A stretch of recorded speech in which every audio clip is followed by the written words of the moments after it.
ప్రాణహిత నదీ జలాలు వినియోగికి రావాలి అంటే మీరు తుమ్మడి ఏడవ బ్యాజ్ నిర్మాణం చేసేటువంటి మీరు ఆలోచన లేదు, చొరవ లేదు. ఇవాళ మిగిలేదు మేడిగడ్డను మనం పునరుద్ధరింపజేసుకోవాలి.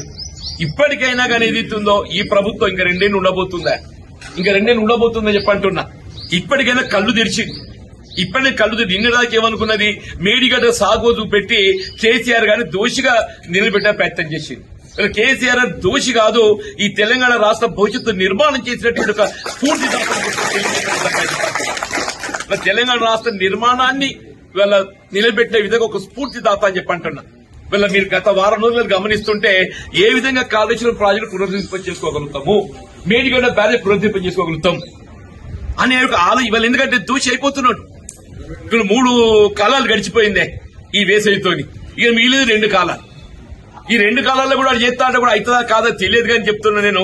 ఇంతకాలం అయితే ప్రకృతి సహకరించింది, మన కరువు రాలేదు. రేపు భవిష్యత్తు ఏమైతే తెలియదు. రేపు కరువు వస్తే దాని జవాబుదారు ఎవరవుతారు? రేవంత్ రెడ్డి అవుతాడు, కాంగ్రెస్ పార్టీ అయితే అని చెప్పంటున్నా. దాని జవాబుదారు ఎవరైతారో రేవంత్ రెడ్డి అవుతాడు, కాంగ్రెస్ పార్టీ అయితే అని చెప్పంటున్నా.